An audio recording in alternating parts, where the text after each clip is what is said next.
మన ప్రభువును రక్షకుడైనటువంటి దేవునికి సమస్తమైన ఘనతమైన ప్రభావం కలుగుగాక.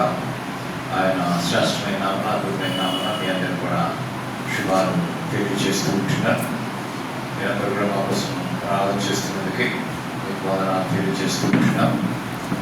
మరి గత కొన్ని రోజులుగా మనము సీరియల్గా కొన్ని అంశాలు మనం ధ్యానం చేస్తూ వస్తూ ఉంటున్నాం. కొన్ని స్త్రీల గురించి కూడా మనం ధ్యానం చేస్తూ వస్తున్నాం. ఈరోజు లూకా సువార్త 17వ అధ్యాయము 32వ వచనం.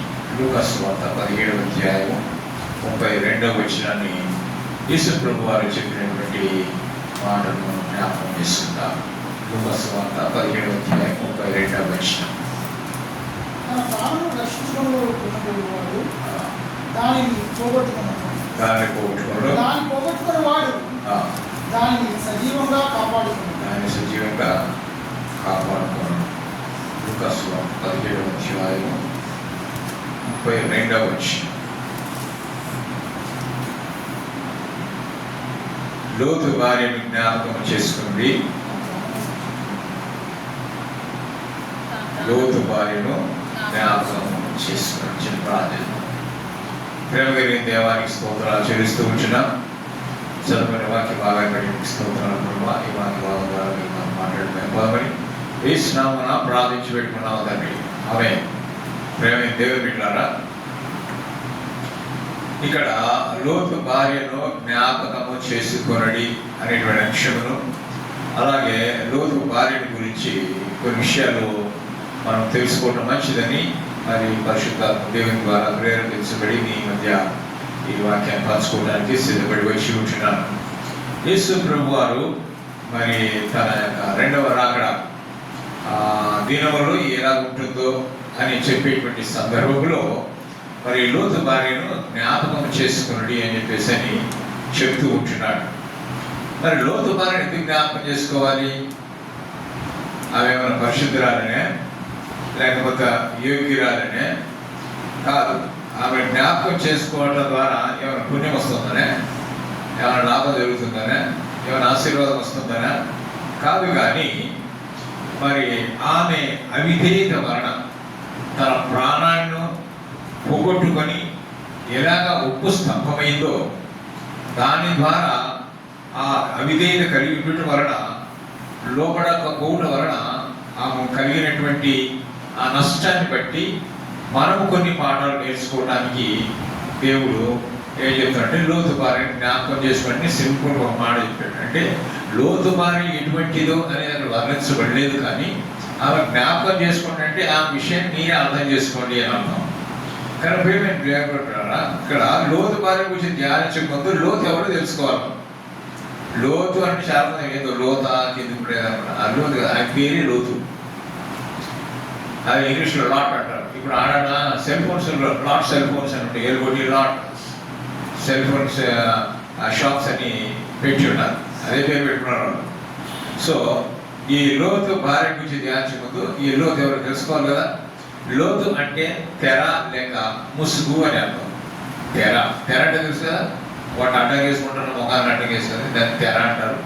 ఇలాగ ఒక రకంగా చెప్పడం కర్టన్ అని కూడా అనవచ్చు.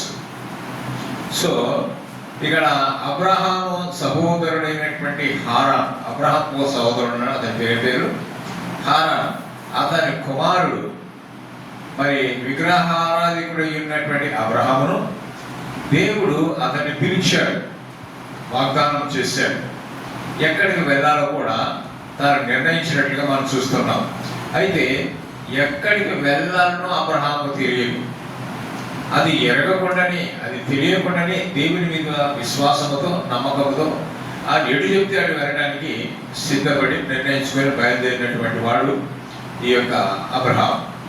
మరి వాళ్ళ నాయన చనిపోయాడు, హారాన్ చనిపోయాడు కాబట్టి అనాథగా ఉన్నటువంటి మిగిలిపోయినటువంటి లోతు అబ్రహామును వెంబడించి అతని అడుగుజాడలు నడుస్తూ ఆ భయభక్తుల్లో పెరిగినట్టుగా చూస్తున్నాం. అబ్రహాం ఎక్కడికి వెళ్తే అక్కడికి లోతు కూడా వెంబడించి వెళ్తుండేటువంటి వాడు. అంటే ఎవరైనా దీవించబడాలి అంటే ఏముంచాలి? దేవుని యందు విశ్వాసము ఉంచాలి. కానీ దేవుని వాక్యం ఏం చెప్తుందంటే హెబ్రీ రాసిన పత్రిక 11వ అధ్యాయము 6వ వచనం ఏం చెప్తుందంటే, హెబ్రీయులకు రాసిన పత్రిక 11వ అధ్యాయం 6వ వచనములో, దేవుడి యొద్దకు వచ్చువాడు ఆయన ఉన్నాడనియు తను వెదకు వారికి బలము దయచేయబడాలనియు నమ్మవలెను కదా అని అంటాడు. కనుక అలాంటి నమ్మకములు లోతు అబ్రహామును వెంబడించి ఆశీర్వదించబడినట్టుగా బైబిల్ లేఖనాలు మనం చూస్తున్నాం. అబ్రహాముతో పాటు ప్రయాణం చేస్తున్న లోతు కూడా నీతిమంతుడిగా తీర్చబడ్డాడు. అబ్రహాము దేవుని నమ్మేను, అది అతనికి నీతిగా ఎంచబడ్డాడు. కనుక నీతిమంతుడైన అబ్రహామును వెంబడిస్తున్నటువంటి లోతు కూడా నీతిమంతుడుగా ఎంచబడినట్లుగా బైబిల్ గ్రంథంలో మనం చూస్తూ ఉంటున్నాం. దేవుడు అబ్రహామును దీవించటం ప్రారంభించాడు, అదేవిధంగా లోతును కూడా దీవించటము ప్రారంభించాడు అనమాట. అయితే వాళ్ళిద్దరు ఎంతగా ఆశీర్వదించబడినారు అంటే, ఇద్దరు కలిసి నివసించలేనటువంటి విధంగా, అంటే వారి యొక్క ఆస్తి పాస్తులు అన్నీ కూడా, వాళ్ళ పశువులు అన్నీ కూడా అధికమైపోయాయి. అంటే ఆడున్నటువంటి స్థలము ఆ 2 జనాంగాలకి సరిపోవడం లేదు. కనుక సపరేట్ అయిపోతే బాగుంటుంది అన్నంత పరిస్థితి ఏర్పడింది. అంటే అతని యొక్క ఆస్తి పెరుగుతుంది, ఇతని యొక్క ఆస్తి కూడా పెరుగుతుంది. ఇద్దరి యొక్క ఆస్తి పెరగటం అంటే భూమి చాలా విశాలమైనది కూడా కావాలి. అయితే వాళ్ళలో గొర్రెల కాపరులు ఉన్నారు, వీళ్ళలో పశువుల కాపరు గొర్రెల కాపరులు ఉన్నారు. ఇది వీళ్ళు అబ్రహాము రోజు బాగానే ఉన్నారు, కానీ గొడవ ఎక్కడ వచ్చింది అంటే, వీళ్ళ యొక్క లోతు యొక్క పశువుల కాపరి దగ్గర, అలాగనే అబ్రహాం యొక్క పశువుల కాపరి దగ్గర వాళ్ళిద్దరికి జగడం వచ్చింది. వాళ్ళిద్దరు కొట్టుకుంటూ ఉంటే మరి ఏమైపోయింది అంటే, ఈ విధంగా కొట్టుకునే దానివల్ల మనస్పర్ధలు వస్తాయి కదా. అందుకోసమని అబ్రహాం లోతుని పిలిచి, ఇదో మనం బంధువులము కనుక మనం ఈ విధంగా కొట్టుకోవడం బాగుండేది, కనుక మనం వేరైపోతే మంచిది. నీ ఎదుట ఫస్ట్ నువ్వు చిన్నవాడివి కనుక నీకు ఒక ఛాయిస్ ఇస్తున్నాను. నువ్వు ఇటువైపు వెళ్తే నేను అటువైపు వెళ్తా, లేదా నువ్వు ఇటువైపు వెళ్తే నేను అటువైపు వెళ్తా, అంటే ఆపోజిట్లో నేను వెళ్తాను అని చెప్పేసి అని అన్నాడు. అప్పుడు ఈ లోతు ఏం చేశాడు అని అంటే, మరి అక్కడ ఉన్నటువంటి సొదొమ గొమొర్రా పట్టణం ఏ విధంగా ఉంది అని అంటే, యెహోవా తోట వలె ఉన్నదట. ఐగుప్తు దేశంలో నీరు పాత్రటి దేశం ఏ విధంగా సస్యశ్యామలంగా ఉందో ఆ విధంగా సొదొమ గొమొర్రా పట్టణము ఉన్నట్టుగా ఉండొచ్చు. అందుకని ఇతను ఏం చేశాడు, సరే అని చెప్పి నీకు ఛాయిస్ ఇచ్చారన్నప్పుడు ఇతను కళ్ళెత్తి చూసి అది పచ్చగా ఉండటం చూసి, అది బాగున్నది అని చూసి దానికి అట్రాక్ట్ అయిపోయి ఏం చేశాడంటే, తన యొక్క కుటుంబంతో తన కలిగినటువంటి యావదాస్తిని తీసుకొని సొదొమ గొమొర్రాలో ప్రవేశించకుండా సొదొమ గొమొర్రా అవుట్ సైడ్ బయటి పక్కన తన గుడారం వేసుకున్నాడు అనమాట. అబ్రహాము శారాతో పాటు ఒక్కడే బయలుదేరి, కానీ ఇప్పుడు గమనించాలి, లోతు భార్య బయలుదేరినట్టు బైబిల్ గ్రంథంలో లేదు. ఒకటి. రెండోది ఏంటంటే, ప్రారంభం నుంచి కూడా లోతు భార్య ఉన్నట్టుగా ఎక్కడ రాయబడి లేదు. అయితే ఈమె లోతు భార్యగానే పిలువబడింది, కానీ ఆ పేరు అక్కడ చెప్పలేదన్నమాట. కానీ ఈమె పేరు ఎక్కడ రాయబడలేదు. బహుశా మేము అనుకుంటాం, ఈ స్త్రీ వీరు అబ్రహాము ఐగుప్తు దేశానికి వెళ్ళినప్పుడు ఐగుప్తు దేశంలో శారాను మరి ఏమన్నాడు, నా చెల్లెలు అని చెప్పాడు కదా. నా చెల్లెలు అని చెప్పాడు కాబట్టి ఆ ఫరో ఏమనుకున్నాడంటే ఆమెను దగ్గరికి రప్పించుకున్నాడు. అయితే దేవుడు అతన్ని గద్దించడం బట్టి, అరే నీ భార్య నాకు చెప్పలేదు, నాకు తెలియదు, నువ్వు చెల్లెలు చెప్పినావు కదా అని చెప్పేసి, నీ వల్ల మాకు బాధ కలుగుతూ ఉంది కాబట్టి నీ భార్య తీసుకోపో అని చెప్పి అతనికి కావాల్సిన ఎడ్లు అవి గాడిదలు అవి కావాల్సినటువంటి ఆస్తులు ఆ విధంగా కొలిచేటువంటి వారు, డబ్బుల్లో కాకుండా పశువుల రూపంలో ఉండేటువంటి వాటిలన్నింటిలో ఆస్తిగా ఇచ్చేటువంటి వారు. అయితే ఇతనేం చేశాడు, ఆ ఫరో తనకు ఇచ్చేసాడు. ఎందుకు, ఆమెను శారా దగ్గర తీసుకున్నాడు కాబట్టి అతను కొన్ని ఈ జంతువులను వాటిని ఇచ్చినట్టుగా మనం అక్కడ చూస్తున్నాం. అయితే ఇప్పుడు ఏం చేశాడు, ఆ ఇచ్చిన వాళ్ళు పని వాళ్ళని కూడా ఇచ్చాడు. వాళ్ళతో పాటు ఈ హాగర్ కూడా వచ్చిందనమాట. వాళ్ళతో పాటు ఈ హాగర్ కూడా వచ్చింది. అయితే ఐగుప్తు దేశం నుంచి పంపబడినప్పుడే ఈమె కూడా అందులో ఉండి ఉండవచ్చు. కనుక మరో ఇచ్చినటువంటి గొర్రెలు, గాడిదలు, ఒడ్డలు, దాసులు, పనికత్తలు వీళ్ళందరితో కలిసి వాళ్ళలో ఈమె కూడా ఒక ఉండొచ్చు. కాబట్టి ఈమె అన్ని రాలేదు, ఎందుకంటే ఐగుప్తీయులందరూ అన్యులే కదా. అన్ని రాలేని వలన ఆమె లోతు ప్రవేశము, లోతు జీవితంలో పతనానికి ప్రారంభమైంది. కనుక అప్పటి నుంచే వారికి సంబంధం అంటే పెళ్లి అనేది జరిగినట్టుగా చూస్తున్నాం. అయితే ఆమె అవిశ్వాసరాలు, దేవుని ఎరగినటువంటి ఆమె, వీళ్ళందరూ దేవుని ఎరిగినటువంటి వారు. కనుక దేవుని ఎరిగినటువంటి వారికి దేవుని ఎరగినటువంటి వారికి చాలా వ్యత్యాసం ఉంటుంది. ఎలాంటి వ్యత్యాసం ఉంటుందో మనము కొరింథీయులకు రాసినటువంటి 2వ పత్రిక 6వ అధ్యాయము 14 నుంచి 16 వచనాలు మనం చూస్తాం. చూడండి, కొరింథీయులకు రాసిన 2వ పత్రిక 6వ అధ్యాయము 14 నుండి 16 వచనాలు చూస్తే, మీరు అవిశ్వాసులతో జోడుగా ఉండబడి నీతికి దుర్నీతికి ఏమి సాంగత్యము, వెలుగునకు చీకటికి ఏమి పొత్తు, క్రీస్తుకు బెలియాలకు ఏమి సంబంధము, అవిశ్వాసికి విశ్వాసుకి పాలెక్కడిది, దేవుని ఆలయమునకు విగ్రహములకు ఏమి పొత్తిగా, మనము జీవము గల దేవుని ఆలయమై ఉన్నాము అని వ్రాయబడింది. అయితే ఇక్కడ మనం చూస్తున్నాం, అవిశ్వాసులతో జోడుగా ఉండకుడి అంటే దాని అర్థం ఏంటి? You should not be equal. తోడుగా, జోడుగా, జోడీ కానీ అప్పుడప్పుడు సెల్ ఫోన్లు జోడీ నంబర్లు అంటారు కదా, జోడీ సెల్ ఫోన్స్ అంటే అవి రెండు ఒకటి కొంటే ఒకటి ఫ్రీ అన్నట్టుగా అలా అనమాట. అంటే అవిశ్వాసులతో విశ్వాసులైనటువంటి వారు ఏ విధంగా ఉండకూడదు? జోడుగా ఉండకూడదు, అంటే ఈక్వల్ గా సమానంగా ఉండకూడదు. పాయింట్. రెండోది, నీతికి దుర్నీతికి ఏం సాంగత్యం అంటే, మరి సాంగత్యాన్ని మనం ఏమంటామంటే ఫెలోషిప్ అని ఇంగ్లీష్లో అంటాం, ఇలాంటి సహవాసం అని తెలుగులో అంటాం. కనుక నీతి దుర్నీతి వ్యతిరేక పదాలు. నీతి ఉన్నకాడ దుర్నీతి అవకాశం లేదు. ఎందుకంటే దుర్నీతి దుష్ట పనులు చేసేటువంటి వారు, మంచి పని చేసేటువంటి వారు నీతి పరులు. కాబట్టి నీతి పరులు దుర్నీతి పరులు ఇద్దరు కలిసి ఉండలేరుగా, వాళ్ళ మనస్తత్వాలు కలవు. అలాగనే నీతికి దుర్నీతికి ఏ విధంగా వ్యత్యాసం ఉంటుందో అలాగనే మనము కూడా అటువంటి నీతి పరులతోనే స్నేహం కలిగి ఉండాలి, కానీ దుర్నీతి పరులతో మన స్నేహము కలిగి ఉండకూడదు. So we should not have the fellowship with the unrighteous people. కనుక దుర్నీతి పరులతో అనీతి మంతులతో మనము సహవాసం అనేది చేయకూడదు. మూడవదిగా మనం చూస్తున్నాం, వెలుగునకు చీకటికి ఏమి పొత్తు. అంటే వెలుగున్న కాడ చీకటి ఉండదు, చీకటి ఉన్న కాడ వెలుగు ఉండదు. అంటే దెర్ ఇస్ నో కమ్యూనియన్ కదా, కనెక్టివిటీ అనేది ఉండదు. అది వేరే ఇది వేరే, ఇది వస్తే అది పారిపోదు, అది వస్తే ఇది పారిపోదు కదా. అంతేకాకుండా క్రీస్తుకు బెలియాలకు ఏమి సంబంధం? క్రీస్తుకు బెలియాలు అంటే సాతాను. కాబట్టి సాతాను దేవునికి ఏమనంటే, దేవునికి దెయ్యానికి ఏమైనా సంబంధం ఉంటుందా? దేవుడు వేరే, దయ్యం వేరే కదండి. అలాగే అవిశ్వాసికి విశ్వాసికి పాలు ఎక్కడిది అంటే పోర్షన్. పాలు అని అంటే ఏదైనా నేను కూడా పాలు పప్పులు పంచుకుంటాను అంటే నేను కూడా భాగస్థుడు అవుతాను అని అర్థం. కానీ అంటే దాని యొక్క అర్థం చెప్పడం ఏంటంటే పార్ట్నర్షిప్ అంటాం ఇంగ్లీష్లో. ఎవరైనా పార్ట్నర్షిప్, ఏదైనా ఒక బిజినెస్ చేస్తున్నాను అనుకోండి, నేను కూడా భాగస్థుడు అవుతానంటే నేను కూడా పార్ట్నర్షిప్ తీసుకుంటాను అని అర్థం. కనుక అనీతికి దుర్నీతికి ఏ విధంగా సంబంధం ఉండదు, ఒక మంచోడికి ఒక చెడ్డోడికి ఏ విధంగా సంబంధం ఉండదు, అలాగే ఒక విశ్వాసికి అవిశ్వాసికి పార్ట్నర్షిప్ అనేది ఉండకూడదు. ఎందుకంటే విశ్వాసి చేసిన ఏమో అవిశ్వాసి పొందుకోడు, కానీ అవిశ్వాసి చేసిన విశ్వాసి పొందుకోవడానికి చూస్తాడు. మంచోళ్ళ నుంచి మంచితనం చెడ్డోడు తీసుకోడు, కానీ చెడ్డోళ్ళ నుంచి మంచోళ్ళ నుంచి చెడ్డదనం తీసుకుంటాడు.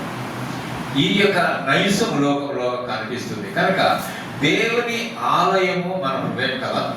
ఈ ఆలయంలో దేవుడు ఉండాలి, కానీ విగ్రహం ఉండకూడదు. విగ్రహం అంటే రెండు రకాలు. చేతులతో చేసి పెట్టినటువంటి విగ్రహాలు వేరే. ఏదైతే మనం దేవుని కన్నా ఎక్కువగా ప్రేమిస్తామో అది ఒక విగ్రహం.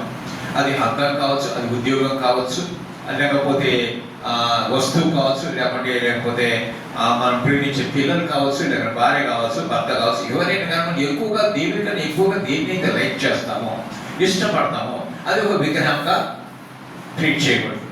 అంటే దేవునికి ఇవ్వవలసిన స్థానాన్ని ఇవ్వకుండా మొదటి స్థానాన్ని వేరే దానికి ఇస్తే అది ఒక విగ్రహం. కొంతమందికి ఉద్యోగమే వాళ్ళకు ఒక విగ్రహంలో ఉంటుంది. అంటే బొమ్మ చేసుకుంటారని కాదు, అంటే దాంట్లో ఆరాధిస్తారు అనమాట. అంటే ఆరాధించడం అనేది చెప్తూ ఉంటారు కదా, వర్క్ ఇస్ వర్షిప్ అంటారు. అంటే పనిని ఆరాధించడం అనేది, అంటే దానికి ఇచ్చినటువంటి ప్రాముఖ్యత వేరే దానికి ఇయ్యరు. కొంతమంది పిల్లల్ని ఎక్కువగా ప్రేమిస్తారు, మంచిది, కానీ దేవుని కన్నా ఎక్కువగా ప్రేమించకూడదు. భార్యను ప్రేమిస్తారు, లేదా భర్తను ప్రేమిస్తారు, కానీ దేవుని కన్నా ఎక్కువగా ప్రేమించకూడదు. కనుక అదే దేవుని ఆలయం వరకు విగ్రహంతో ఏమి పొందిక అని అంటాడు. అలాగనే మనము జీవం గల దేవుని యొక్క ఆలయమై ఉన్నాం. ఈ ఆలయము, హృదయం అనే ఆలయంలో దేవుడు తప్ప వేరేది ఉండటానికి అవకాశం లేదు. అందుకని ఈ దేవుడు ఉంటే అది పరిశుద్ధమైనటువంటి హృదయంగా ఉంటుంది, దేవుడు లేకపోతే అపవిత్రమైనటువంటి హృదయంగా ఉంటుంది. కనుక దేవుడు ఎక్కడ ఉంటాడు? పరిశుద్ధమైన స్థలంలో ఉంటాడా? అపవిత్రమైన స్థలంలో ఉంటాడా? పరిశుద్ధమైన స్థలంలో ఉంటాడు. నేను యేసుప్రభువుని నమ్ముకున్నాను, రక్షణ పొందినాను, బాప్తీసం తీసుకున్నాను అంటానే ఉంటాడు, బార్లో పోయి కూర్చుంటాడు అనుకోండి. ఇప్పుడు నీ హృదయంలో ఉన్నటువంటి దేవుడు బార్లో పోయి కూర్చుంటాడా? కూర్చోడు కదా. అంటే నీ హృదయంలో నువ్వు ఆడ కూర్చున్నావు అంటే నీ హృదయం ఎవరు లేడు? ఏసై లేడు. ఎవరున్నారంట?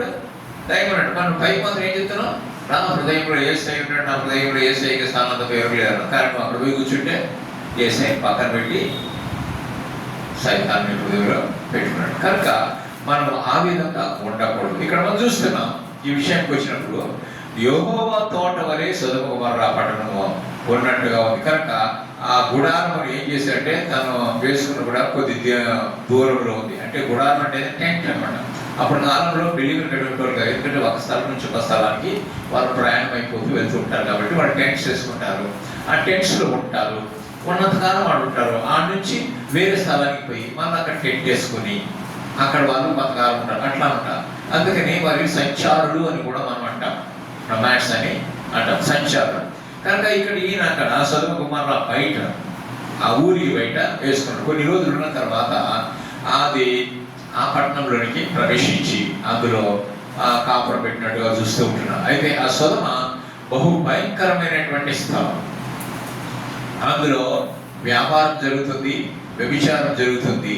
అది ఒక నిలయంగా ఉంటుంది వ్యభిచారానికి, వ్యాపారానికి. ఆ ప్రదేశం అంతా కూడా రమ్యంగా ఉన్నప్పటికీ కూడా ఆ ప్రదేశంలో నివసించేటువంటి ప్రజలు బహు దుష్టులు, దుర్మార్గులు, కామాంధులు, వ్యభిచారులు, పురుష సంయోగులు. అంటే ప్రజల మధ్యన లోతు నివాసం చేస్తున్నాడు. చూడండి, అంటే దుష్టుల మధ్యలో తను నివాసం చేస్తున్నాడు. నీతిమంతుడుగా ఉన్నటువంటి వాడు అనీతిమంతుల మధ్యలో పోయి ఏం చేస్తున్నాడు? ఆడ తన కుటుంబాన్ని అక్కడ పెట్టి ఆడ నివసిస్తున్నట్టు, కాపాడుకున్నట్టుగా చూస్తున్నాడు. అటు కుటుంబానికి మరి దేవుని కాపుదల ఉంటుందా, కరువు అవుతుందా? చెప్పండి మీరే. దేవుని కాపుదల ఉంటుందా? ఉండదు కదా. మరి ఆ కరువు అయిపోయింది అనమాట. అప్పుడు కొంతమంది రాజులు ఇచ్చారు. రాజులు వచ్చి ఏం చేశారంటే సొదొమ గొమొర్రాను ఓడించి అక్కడున్న ఆస్తులన్నిటి పట్టుకుపోయారట. ఆ ఆస్తులన్నింటినీ, సంపదను, జంతువులను, పశువులను అంతా పట్టుకుపోయినప్పుడు వాళ్ళు లోతు భార్యను అతను కలిగిన ఆస్తి కూడా పట్టుకుపోయారట. పట్టకపోతే ఈ విషయం ఎవడో ఒకటి తప్పించుకొని వచ్చేసి అబ్రహాము చెప్పాడు. అబ్రహాం ఏం చేశాడు? తన చేతితో అలవర్చబడినటువంటి తన దగ్గర ఉన్నటువంటి ఆ యవనస్తులైనటువంటి వాళ్ళని 318 మందిని తీసుకొని రాజు దగ్గర చాలా మంది ఉంటారు. వాళ్ళు 5 మంది రాజులు వచ్చినట్టు సైనికులు ఉంటారా? ఉంటారు కదా. మరి అంతమంది మీదకి ఎంతమంది వేరు? 318 మందిని అబ్రహాము తీసుకుని తనకు తోడుగా ఉన్నటువంటి కొంతమంది ఎవరు సపోర్ట్ చేశారో వాళ్ళని తీసుకొని పోయి ఆ రాజును ఓడించి లోతు యొక్క కుటుంబాన్ని, తన ఆస్తిని, యావదాస్తిని కూడా ఆయన రక్షించి తీసుకొని వచ్చాడు. సరే, వచ్చాడు కదా. వచ్చిన తర్వాత అప్పుడైనా లోతు బుద్ధి తెచ్చుకోవాలి కదా. అరే, మా అన్న దగ్గర ఉంటే, అబ్రహాం దగ్గర ఉంటే నేను ఆశీర్వదించబడినటువంటి వాడిని కదా, నాకు ఇటువంటి ఇబ్బంది కలిగేది, నష్టం కలిగేది కాదు కదా. నేను ఇప్పటికైనా కానీ నేను మనసు మార్చుకొని అబ్రహాంతో పోయి ఉంటానులే అని చెప్పి అనుకోవచ్చు కదా. అయినా అతని మనసు మారలేదన్నమాట. అయితే అబ్రహాంతో కలిసి ఉండటానికి ఇతని ఇష్టపడే లేదు, బుద్ధి తెచ్చుకొని కూడా లేదంట. లోతు భార్య వేరుండ కోరినారు. మేము వాళ్ళతో కనెక్టివిటీ ఉండకూడదు, కనెక్షన్ ఉండకూడదు, మేము సపరేట్గా ఉండాలా, మేము సపరేట్గా అభివృద్ధి పొందాలా అని చెప్పి అన్నట్టుగా వాళ్ళు ఒక రకంగా చెప్పాలంటే లోతు మంచోడే. కానీ లోతు భార్య యొక్క ప్రోద్బలమును బట్టి భార్యకు లొంగిపోయినటువంటి వాడై అబ్రహాముతో కలిసి నివసించడానికి ఇష్టం లేక భార్య మాటలు లోబడి భార్య చెప్పినట్టుగా విని సిట్టు స్టాండ్ అయిపోయి ఏం చేశాడంటే పోయి తిరిగి అదే సొదొమ గొమొర్రా పట్టణంలో సంసారం చేస్తున్నాడు. అయితే లోతు భార్య ఐశ్వర్యాన్ని, లోకాన్ని, స్వేచ్ఛను కోరుకున్నది. అక్కడ ఉండే భయము, భక్తి, ఆరాధన ఇవన్నీ ఉంటాయి కదా. ఇక్కడ ఇదే లేదు.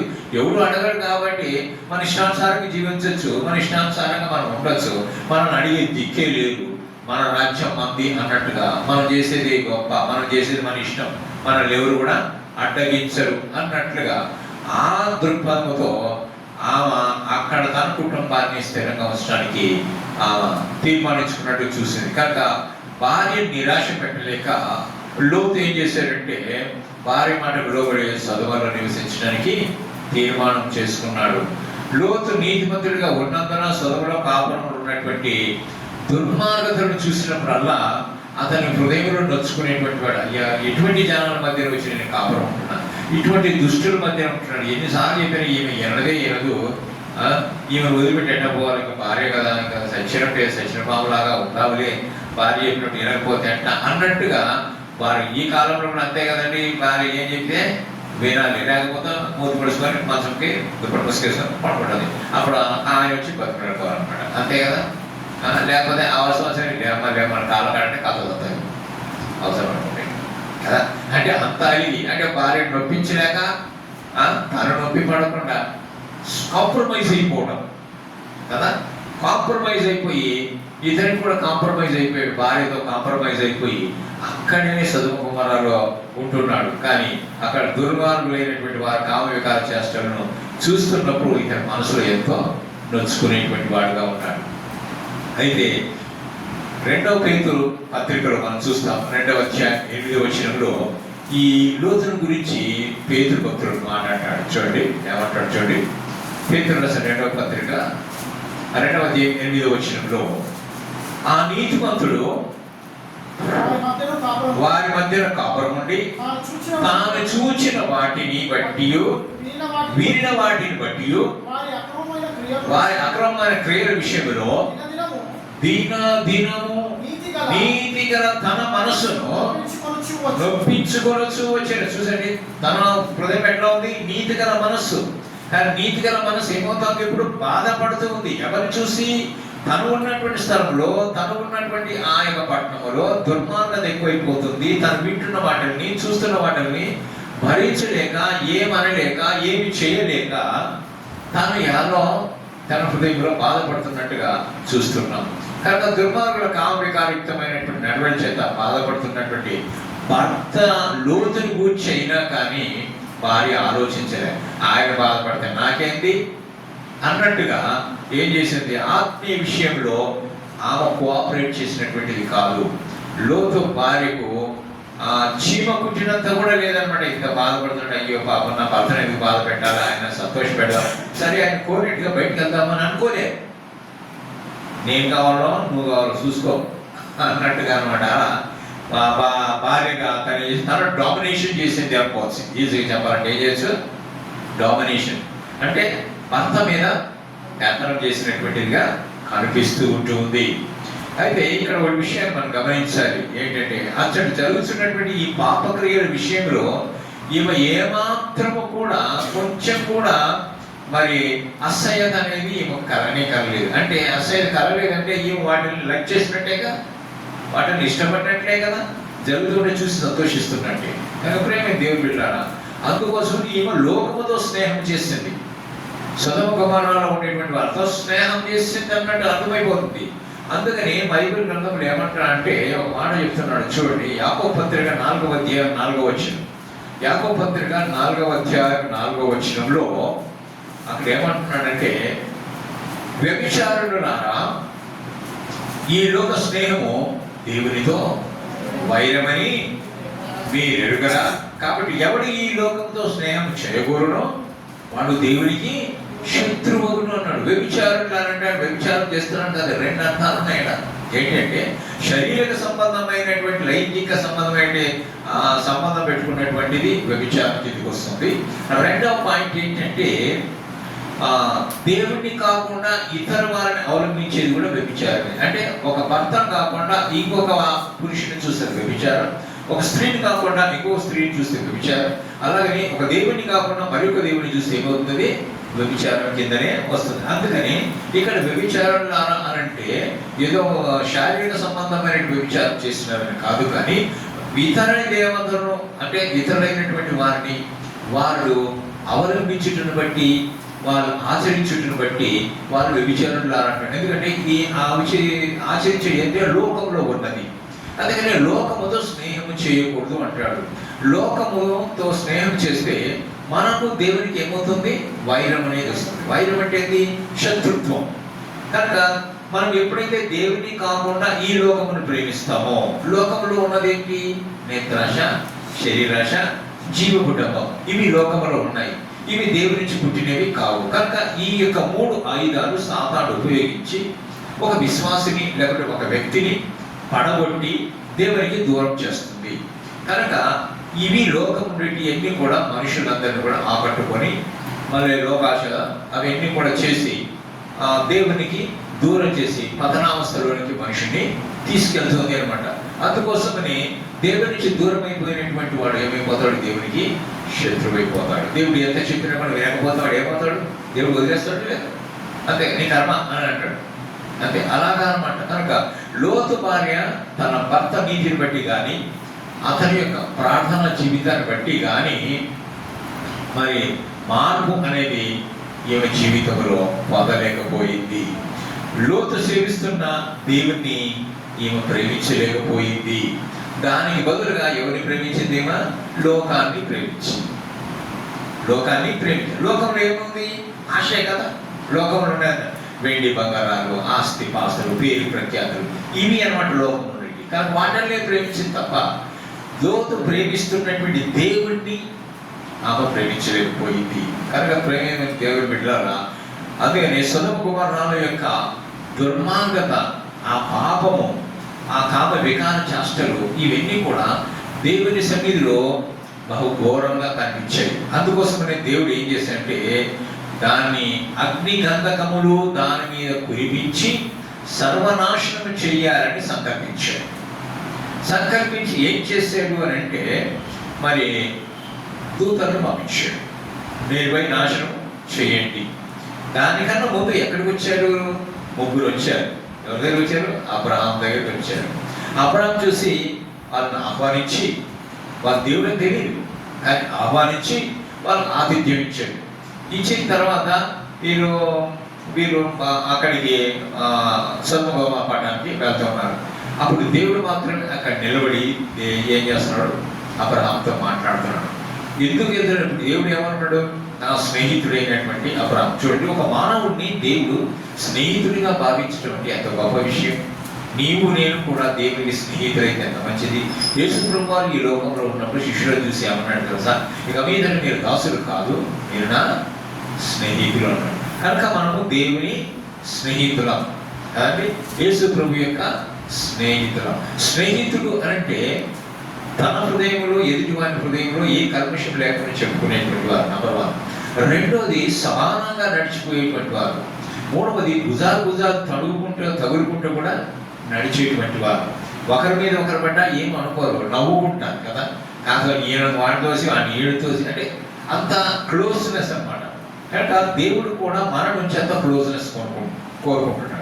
ఇక్కడ అదే క్లోజ్నెస్ అబ్రహాముకు దేవునికి ఉన్నది. అందుకోసమని ఏమన్నాడు? అబ్రహాము గొప్ప జనం అవుతుంది కదా, నేను ఉద్దేశించినటువంటిది అబ్రహాము ఉండటం మంచిది కాదు, నేను తిరుగుతా అని అంటున్నాను. అంటే దేవుని యొక్క ఉద్దేశము చేయబోయేటువంటి ప్రణాళిక, చేయబోయేటువంటి కీడు లేకపోతే చేయబోయేటువంటి పనిని ముందుగానే అది జరగక ముందే అబ్రహాముకు తెలుపుతున్నాడు. అది ఘోరమైన పట్టణంగా ఉంది కనుక దాని మీద ఏం పంపిస్తాడు? అగ్ని గంధకములను పంపించి నాశనం చేస్తాడు. అప్పుడు అబ్రహాం గుర్తొచ్చింది. ఏం గుర్తొచ్చింది తెలుసా? తన తమ్ముడైనటువంటి లోతు ఆ పట్టణంలో ఉన్నాడు కనుక అతన్ని రక్షించు అని అనకుండా ఇండైరెక్ట్గా ఏం చేస్తాడంటే ఒక మనవి చేస్తాడు. అయ్యా, ఒకవేళ ఆ పట్టణంలో 50 మంది నీతిమంతులు ఉన్నారు. చాలా మంది ఉన్నారు, మనిషి జనంలో 100 మంది 1000 మంది ఉన్నారు. కానీ అందరూ ఒక 50 మంది ఉంటే ఆ యొక్క పట్టణాన్ని కాపాడుతామంటే ఓకే, నువ్వు చెప్పినట్టు 50 మంది నాకు కనపడితే నేను కాపాడుతాను. నేనేం చేశాను? ఒక్కో ఛాన్స్ బాగున్నట్టుంది అనుకుని ఒకవేళ 10 మంది 40 ఉన్నారు అనుకో అన్నాడు. 40 అంటే దాన్ని బట్టి కూడా నేను ఒప్పుకుంటా, నాశనం చేయను అన్నాడు. అలాగనే మరి 30 మంది ఉన్నారంటే ఓకే, 20 మంది ఉన్నారంటే ఓకే, 10 మంది ఉన్నారంటే ఆఖరి 10 మందిని ఆఖరికి వస్తే ఇక లోతు గురించి చెప్పాలన్నమాట. ఇక 10 మంది వచ్చాక దేవుడు స్నానం చేసుకున్నాడు. ఇక ఆయన నిలిపాడు. చూసాడు అంటే లోతు ఎడల తనకున్నటువంటి ప్రేమను తను రక్షించాలని, అతన్ని కాపాడాలని, కుటుంబాన్ని కాపాడాలని ఆత్రుత కలిగినటువంటి వాడే దేవుని సన్నిధిలో అబ్రహాము ప్రార్థన చేస్తాడు. అలాగనే అన్యుల మధ్యలో ఉన్నటువంటి మన వారి కోసం రక్షణ పొందినటువంటి మనము వారి కోసం మనం ఏమైనా ప్రార్థన చేస్తున్నామా? అబ్రహాం అయితే అటువంటి భారం కలిగి తన యొక్క తమ్ముడి విషయాన్ని దృష్టిలో పెట్టుకొని తమ్ముడే కాకుండా పట్టణమంతా రక్షించబడాలని కోరుకున్నాడు. కేవలం తమ్ముడే కాదు, అతన్ని బట్టి పట్టణమంతా నాశనం చేయాలనుకున్నాడు కదా. కనుక మనము కూడా ఎవరి విషయం ప్రార్థన చేయాలి? మన వాళ్ళు ఎక్కడ నీతిమంతులు ఉన్నట్టే ఆ నీతిమంతులను బట్టి ఆ దుర్మార్గులైనటువంటి వారందరూ కూడా మార్చబడాలి. హల్లెలూయా. కనుక ఆ మార్చబడడానికి మనం దేవుని సన్నిధిలో ఏం చేయాలి? విజ్ఞాపన అనేది చేయాలి. విజ్ఞాపన చేసినట్టుగా చూస్తూ ఉంటాం. కాబట్టి దేవుడు లోతున అతని కుటుంబం నాశనం కాకుండా తప్పించదలిచి ఏం చేసింటే దేవుడు తన దూతలు పంపించాడు. ఇప్పుడు దూతలు వచ్చారు. ఆ సొదొమ గొమొర్రా పట్టణంలోనికి దూతలు వచ్చారు. దూతలు వచ్చిన తర్వాత దుర్మార్గత బాగా మించిపోయినట్టుగా కనిపిస్తుంది. సరే, లోతు గుర్తెరగనే అప్పుడు ఏం చేశారంటే ఎవరైనా కానీ కొత్త వ్యక్తులు వస్తే ఎవరు ఆశ్రయం ఇవ్వకపోతే వీరు పిలిచి వారికి ఆతిథ్యం ఇచ్చి వారికి భోజనం పెట్టి వారికి ఆశ్రయం ఇచ్చేటువంటి అటువంటి సాంప్రదాయం వాళ్ళలో. అయితే ఆ ఊర్లోకి వచ్చిన తర్వాత ఎవరు కూడా చేసుకోవడం లేదు. అప్పుడు ఏం చేసి, ఎందుకంటే వాళ్ళకి అనుభవాలు లేవు కదా చదువుకోవాలి. అప్పుడు ఈ లోతు చూసి ఏం చేశారు? గవిని దగ్గర ఉన్నాడు. గవిని ఏంటంటే ఊరి బయట మెయిన్ గేట్ దగ్గర ఉన్నాడు అనమాట. అంటే మెయిన్ గేట్ దగ్గర ఎవరు కూర్చుంటారు తెలుసా? ఎవరు కూర్చుంటారు? ఏ పరిపాటి అని కూర్చొని వచ్చేటోళ్ళు పోయేటోళ్ళకి కామెంట్ చేసుకుంటా, వాళ్ళ మీద ఎగిరి శాస్త్రాలు చేసుకుంటా, ఏదేదో మాట్లాడకుండా వాళ్ళని ఆ విధంగా కూర్చోడు. అటువంటి వాళ్ళ దగ్గర పోయి కూర్చోనున్నాడు అన్నమాట. ఎప్పుడైతే మీరు వచ్చి చూసారో వెంటనే పోయి వాళ్ళకి సాష్టాంగపడి అయినా మా ఇంటికి రండి అని తీసుకొచ్చి ఇంట్లో పెట్టుకున్నాడు. ఆ రాత్రి వాళ్ళ ఇంట్లో పెట్టుకున్నప్పుడు ఆ ఊరు వాళ్ళందరూ కొత్త మనుషులు చూశారు. అరే వీళ్ళు మామూలు కాదు, ఎవరు కొత్త వీళ్ళు. కాబట్టి వీళ్ళు ఏం చేశారంటే ఈ యొక్క లోతు ఇంటి దగ్గరకు వచ్చారు. వాళ్ళు భోజనం చేసి పడుకోకుండా ఇంటి దగ్గరికి వచ్చేసి వాళ్ళు ఎంత దుర్మార్గులు అంటే వాళ్ళు పురుషకాములైనటువంటి వారు, హోమోసెక్షువాలిటీకి వెళ్ళినటువంటి వారు. ఎవరో మీ ఇంట్లో కొత్త వాళ్ళు వచ్చారు, వాళ్ళు బయటికి రాని మేము వాళ్ళని కూడాలా. సో ఆ విధంగా వాళ్ళు అన్నప్పుడు అయ్యారా నీకు కావలిస్తే నాకు పెళ్లి కానీ 2 కూతుళ్ళు ఉన్నారు, వాళ్ళని పంపిస్తాను మీ దగ్గర, మీ ఇష్టం వచ్చినట్టు చెయ్యి, కానీ వాళ్ళ ఆశ్రయానికి వచ్చారు ఆ 2, వాళ్ళని నేను పంపించను అని చెప్పేసి అని అంటే వీడు ఎవరా నిన్నగా మొన్న మా మధ్యకి వచ్చి మా మీద తీర్పరిగా ఉంటున్నాడు అని చెప్పి నెట్టి వెళ్ళిపోతే ఆ దూతలు ఏం చేసినారు? లోతును బయటికి లోపలికి లాక్కొని తలుపులు వేస్తానుగానే ఆడున్న జనాలందరికీ ఏం కమ్మింది కదా? చీకటి కమ్మింది. ఇంక ఎక్కడ ఉందో ఇక్కడ ఎత్తుకుంటున్నాడు. అప్పుడు ఆ దూతలు ఏం చేశారంటే ఆ లోతు భార్యను 2 బిడ్డల్ని, అప్పటికే లోతు పిల్లలుగా ఆ కుమార్తెలకు ఎంగేజ్మెంట్ అయిపోయింది. ఎవరితో ఎంగేజ్మెంట్ చేశారు? సొదొమ గొమొర్రాలో ఉండేటువంటి వారితోనే ఎంగేజ్మెంట్. అంటే అన్యులుగా బియ్య పొందటానికి సిద్ధపడ్డారు వాళ్ళు. అప్పుడు వీళ్ళు ఈ యొక్క పట్టణాన్ని నాశనం చేయబోతున్నాడు దేవుడు అని చెప్పేసి ఎప్పుడైతే రోజు తెలుసుకున్నాడో పోయి వాళ్ళ అల్లుళ్ళకి చెప్పారు, అయ్యా ఇదే ఈ యొక్క పట్టణం మీదకి ఉగ్రత రాబోతుంది, మీరందరూ నాతో రండి తప్పించుకోవాలంటే అందరు ఎగతాళి చేశారు. అల్లుళ్ళు కూడా ఎగతాళి చేసి వాళ్ళ రాలేదు. అప్పుడు దేవుడు దయగలిగినటువంటి వాడే ఏం చేశాడంటే ఆ దూతలు ఏం చేశారు? వాళ్ళ చేతులు పట్టుకున్నారు. ఇక రాకుండా ఆలస్యం చేస్తుంటే లోతు చెయ్యి, భార్య చెయ్యి, బిడ్డలు చెయ్యి పట్టుకొని బయటికి లాక్కుపోయారు. బయటికి లాక్కుపోయి ఏమంటున్నాడు? మీరు వెనుకకు తిరిగి చూడకుండా పారిపోమని చెప్పేసి అన్నాడు అనమాట. నువ్వు ఆ యొక్క పట్టణం చేరే వరకు నేనేమీ చేయలేను అన్నాడు. కానీ ప్రియమైన దేవుడు బిడ్డలారా, ఇక్కడ మనం గమనించవలసింది ఏంటంటే దేవుడు లోతుని ఎంతగానో ఆశీర్వదించాడు. ఆ దేవుని అతను ఏం చేశాడు? ఆయన విశ్వాసం వచ్చుక దేవుని కూర్చిన భయభక్తులు పిల్లలకు నేర్పబట్టి పిల్లలు కూడా అన్ని లేని వారితో సహవాసం కలిగి ఉన్నారు. ఈనాడు మన బిడ్డల విషయంలో మనం ఎలా పెంచుతున్నాం?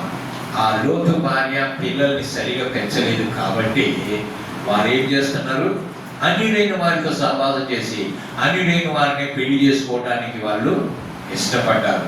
వీళ్ళు కూడా వాళ్ళనిచ్చే పెళ్లి చేయాలని ఇష్టపడ్డారు. కానీ మనము విశ్వాసులుగా మనము నేర్చుకోవాల్సింది ఏంటి అంటే లోతు భార్య పెంచిన విధంగా మన పిల్లల్ని పెంచకూడదు. మన పిల్లల్ని భయభక్తులు పెంచేవారుగా ఉండాలి, దైవ భక్తిలో పెంచేవారుగా ఉండాలి. అది మనం గుణపాఠం నేర్చుకోవాలి. కనుక మనం ఒకసారి జ్ఞాపకం చేసుకుందాం, నీ జీవితం ఎలా ఉన్నది అని. నీ జీవిత ప్రభావము నీ బిడ్డల మీద ఉందా? ఆడ తల్లి యొక్క జీవిత ప్రభావం పిల్లల మీద చూపించింది. ఇప్పుడు మీరు తల్లులుగా ఉన్నటువంటి మీరు మీ ప్రభావము మీ పిల్లల మీద చూపిస్తుంది. అప్పుడప్పుడు మనకు ఒక సామెత ఉంది, తల్లి ఎంత పిల్లంత అంటారు. అంటే అయితే దేవుడు తల్లినే అంటారు. అంటే తల్లి నేర్పించిన దాన్ని బట్టి పెళ్ళి అయిపోయిన తర్వాత ఆ అమ్మాయికి వంట చేయ రాలేదనుకో, ఎవరినంటారు? అమ్మాయిని అంటారా, అమ్మని అంటారా? అమ్మనే అంటారు. ఏమమ్మే మీ అమ్మ నేర్పించింది, అసలు వంట కూడా చేయకుండా ఏమో తిట్టొచ్చుగా, తిట్టరు. అంటే ఈమెకు రాకుండా చేసింది ఎవరైనా అర్థమైపోయిందా? తల్లి. అంటే తల్లి ప్రభావం పిల్లల మీద ఉంది కనుక ఏమి చేయలేకపోయింది. అలాగనే మనం ఏదైనా కానీ తల్లులైనటువంటి వారు వారి యొక్క ప్రభావం పిల్లల మీద పడుతుంది. అమ్మ నాన్న ఏది చేస్తే పిల్లలు కూడా అదే చేస్తారు. నాయన బాగా తాగొస్తున్నాడు అనుకోండి, తాగొచ్చిన తర్వాత నాన్న ఏం చేస్తాడు? ఇక ఊగిపోతాడు, ఇంటి తింటా. ఇక ఊగిపోయి ఏం చేస్తాడు? చేతులు ఉన్నది లేదని ఈసీ కొట్టడం చేయడం కావాల్సి జడడం బాధించడం లాగి తనడం తిట్టడం చేస్తాడు. ఇవన్నీ పిల్లలు గమనిస్తూ ఉంటారు, చిన్నపిల్లలు గమనిస్తుంటారు. చిన్నపిల్లల హృదయం ఎటువంటిది అంటే ఒక కొత్త స్లేట్, అంటే కొత్త పలక మీద ఆ అని రాసిచ్చి దిద్దిపిస్తే అది దిద్దిన తర్వాత ఏమైందని ఇంప్రెషన్ పడుతుంది. దానివల్ల తుడిపేసిన సామాన్యంగా పోవడం. అలాగనే చిన్న పిల్లలు తల్లిదండ్రులను చూసి చేసినవన్నీ కూడా వాళ్ళ హృదయం ఏమైపోతే మనసులో ముద్రించబడతాయి. నేను గమనించాను ఏంటంటే, పిల్లలు ఆడుకుంటుంటారు కదా, వాళ్ళు ఆడుకునేటప్పుడు ఏం చేశారంటే, మనం అమ్మ నాన్న ఆట ఆడుకుంటాం. ఏంటంటే మాట అమ్మ నాన్న ఆడుకుందాం, అమ్మ నాన్న ఆట ఆడుకుందాం. నేనంట నాయనంట, నువ్వంట అమ్మ అంట అని చెప్పేసి నువ్వు ఇటు వంట చేస్తుంటూ నేను ఇప్పుడే వస్తాను ఆడుకుని ఇటు వస్తాను అనమాట. వచ్చి ఏమంత అంటాడు, ఆ పక్కన ఏమరా అన్నాడు. మా నాయన అంటే అంటాడు మా అమ్మని కదా, మా నాయన మా అమ్మని అంటే అంటాడు. వీడు కూడా ఏదో మాట నేర్చుకుంటాడు, మా నాయన ఇట్లే అంటాడు మా అమ్మని. అంటే నేను అమ్మని నేర్పించారా, చెప్పారా? లేదు. అంటే ఈ తల్లిదండ్రుల యొక్క ప్రభావము పిల్లల మీద పడింది. కనుక తల్లిదండ్రులైనటువంటి వారు జాగ్రత్తగా ఉన్నారు. మీరు తిట్టుకోవాలి కొట్టుకోవాలంటే తలుపులు వేసుకొని చేసుకోండి, కానీ పిల్లల ముందు చేయబాలండి. నేను పిల్లల ముందు చేశానంటే ఆ విధంగా ప్రవర్తించినటువంటి వీళ్ళని చూసి ఓ మా అమ్మ ఇట్టంటది, మా నాయన ఇట్టంటాడు, నేను కూడా ఇట్టనాలా అయితే కదా. అది ఎవరు వాళ్ళు నేర్పించాల్సిన అవసరం లేదు. అది ముద్రించినట్టు సినిమా చూసి మర్చిపోకుంటారు కదా ఒక బొమ్మ. అది మర్చిపోయినట్టు వాళ్ళ హృదయంలో నాటుకొని పోయింటది. రేపు పొద్దున అయిపోయిన తర్వాత అంతే అనమాట. ఒకరంట భార్య భర్తలు ఏం చేశారు, వాళ్ళ నాయన ముసలోడు అయితే వాళ్ళ నాయనకు భోజనం ముందు ఏంటో పెట్టేటోళ్ళు తెలుసా, ఏదో డొక్కు సిల్వర్ ప్లేట్లో పెట్టేటోళ్ళు. ఆయన్ని కిచెన్లో వచ్చేటోళ్ళు అనమాట. కిచెన్లో వచ్చి ఏదైతే సద్యానమో ఇంత కారమో ఏదో ఏడు మంచిగా కూర పప్పు వేసుకుంటాడు. పాప ముసలోడు ఏం చేస్తాడు, ఈ పిల్లోడు చూస్తున్నాడు. ఈ పిల్లోడు చూస్తుంటే మా ముసలాన్ని చాలా బాధపడుతూ, నేను ఇంత పెంచి ఇంత చేసి ఉద్యోగం ఇచ్చి అన్నీ చేస్తే నా బిడ్డలు నన్ను చూడలేకపోతాడు అంటే భార్య లేదు, ముసలాయన ఒక్కడే ఉన్నాడు. కనుక కిచెన్లో ఏదో మూలలో పడుకునేటోడు, ఆ సద్యానం ఏదో వేస్తే తినేటోడు. ముసలాడితే ఇదే నీకు అని చెప్పి ఏ గిలుగు పెట్టేటోడు. సరే, ఒకరోజు ఏం చేశాడంటే వీళ్ళందరూ బయటికి లేరు, తల్లిదండ్రులు బయటికి పోతే ఈ ముసలాన్ని ఆయన కూర్చొని ఏదో చేసుకున్నట్టే ఈ పిల్లోడు ఏం చేశాడు, మెల్లగా ఆ ప్లేట్ తీసి దాచిపెట్టేసాడు. ఆ ప్లేట్ తీసి దాచిపెట్టాడు. ఇసలు మధ్యాహ్నానికి వాళ్ళు వచ్చి భోజనం పెట్టాలి. ఏది ప్లేట్ ఎక్కడెక్కడ అంటే ఏమో ఇక్కడ ఉన్నారు, ఏ ముసలాడు ఏర్పరిచిన ఏ కదా అట్లా ఇట్లా అని చెప్పేసారంటుండి ఆ ముసలాడు ఇష్టం వచ్చినట్టు తిట్టడం మొదలు పెట్టారట. అప్పుడు ఈ పిల్లోడు వచ్చి అమ్మ ఏమన్నా తాతయ్యని నేనే ప్లేట్ దాచిపెట్టినా అన్నాడట. ఎందుకన్నా దాచిపెట్టిన అంటే, ఇప్పుడు నేను ఇట్లా పెడతాను కదా, రేపు పెద్దనే నేను కూడా నీకు పెట్టాను కదా ప్లేట్, దానికోసం దాచిపెట్టినా అన్నమాట. మీరు చూస్తాను కదా, దానికోసం నేను కూడా దాచిపెట్టినా అన్నమాట. అంటే తల్లిదండ్రుల యొక్క ప్రభావము పిల్లల మీద రిఫ్లెక్ట్ అవుతుంది. కనుక ఇక్కడ చూస్తాము, లోతు భార్య యొక్క ప్రభావము ఆమె పిల్లల మీద చూపించింది. పిల్లలు కూడా లోకస్తులైపోయారు. అల్లుళ్ళు లోకస్తులే, పిల్లలు కూడా లోకస్తులైపోయారన్నమాట. అయితే ఏదేమైనప్పుడు కూడా దేవుడు కనగలిగినటువంటి వాడు. అల్లుడు రాకనపడలేదని వీరిని పట్టుకొని లాక్కొని వచ్చినట్టుగా చూస్తున్నాం. అంటే ఎప్పుడే కానీ దేవుని బిడ్డలు దేవుని భయభక్తుల్లో పెంచి ప్రయోజకులుగా చేస్తే వాళ్ళు బాగుంటుంది. అలా చేయకపోతే ఏమైపోతారు, వాళ్ళు విచ్చలవిడిగా వదిలివేస్తే వాళ్ళు ఇష్టానుసారంగా జీవించి లెక్క లేకుండా నువ్వేది నాకు చెప్పేది. ఇప్పుడు ఈ కాలం మధ్యకాలం చూసాను, ఆడపిల్లలు కూడా తాగేది నీకు తెలియదు విషయం, మమ్మీకి తెలియదు అంటాడు, నాయనకి తెలియదు అంటాడు, ఎవరు తెలియదు, ఏమి తెలియదు, ఫస్ట్ ఏమి పుట్టింది కదా. అలాగా ప్రవర్తిస్తూ ఉంటారు. కనుక ఆ విధంగా తయారవడానికి కారణం ఎవరు? పెంచినటువంటి తల్లిదండ్రులే. కనుక తల్లిదండ్రులు చాలా జాగ్రత్తగా ఉండాలి అనమాట. లోతు భార్య వలె ప్రవర్తించవద్దు. ఆమె బిడ్డలు పెంచుకున్న రీతిలో మన బిడ్డల్ని మనము పెంచగా భయభక్తిలో, ప్రార్థన జీవితంలో, వాక్య పారాయణంలో మన బిడ్డల్ని ఎప్పుడు కూడా పెంచేవారుగా ఉండాలి. ఇక్కడ దేవుడు లోతు కుటుంబం ప్రేమించి ఆ సొదొమ కుమారాల పట్టణానికి రాబోతున్నటువంటి ఆ ఉగ్రత నుండి తప్పించదలిసినటువంటి వారు లోపలికి తీసుకొచ్చాడు, లోపల నుంచి బయటికి తీసుకొచ్చాడు. మరి వారి పొమ్మని చెప్పాడు. ఇప్పుడు పారిపోతున్నాడు. లోతు భార్య లోకస్తురాలు కనుక లోకాశలతో ఆమె హృదయం నిండిపోయింది. ఎందుకో అక్కడ ఉండేటువంటి వారితో సాంగత్యం చేసింది, ఫెలోషిప్ చేసింది, సహవాసం ఉంది. అక్క వదిన అన్న చెల్లి అనుకుంటా అది బాగా తిరిగింది, చెండా పట్టలు వేసుకొని తిరిగింది, అన్నీ చేసింది. కాబట్టి ఆ ఫ్రెండ్షిప్ ఎక్కువైపోయింది అనమాట. ఆమె శారీరకంతో పాటు ఆమె శారీరకంగా లోతుతో బయటకు వచ్చింది, కానీ మానసికంగా తన హృదయం తేడుంది. సొదొమ కుమార పట్టణంలోనే ఉంది. శారీరకంగా బయటికి దేహమేమో బయటకు వచ్చినట్టు కనిపిస్తుంది, లోపల ఉన్న ఆత్మ అక్కడ. ఇక్కడ మీరు కూర్చున్నారు, ఇక్కడ దేహంతో ఉన్నారు, మీ మనసు ఎంత అక్కడ ఉంది? అక్కడ మీరు సరి మూత పెట్టినో లేదు, కిటికీ చిన్నో లేదు, బీరు చిన్నది తాగిందో ఏమో, తలిపి చిన్న లేదా, బీరు తాగే చిన్న లేదా, ఈ మైండ్ ఏడు ఇంటికాడ తిరుగుతుంది, మనమేమే ఇక్కడే ఉన్నాం. అట్లా అనమాట. ఈమె లోతు భార్య యొక్క మనసంతా ఎక్కడుంది?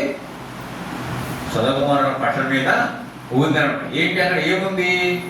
అక్కడ తన ఆస్తి, అంతస్తు, ఏమండి మరి ఆ ధనము, వెండి, బంగారాలు ఇవన్నీ అక్కడ ఉన్నట్టు చూసా. అక్కడ ఆ మనసు, నా వెండి ఏమైపోయింది, నా బంగారం ఏమైపోయింది, నా ఆస్తి ఏమైంది, నా అంతస్తు ఏమైనా, బిల్డింగ్ ఏమైపోయింది, నా పొలాలు ఏమైపోయినాయి, మనసు అంతా దాని మీదే ఉంది. అందుకని బైబిల్ గ్రంథం ఏం చెప్తుందో తెలుసా?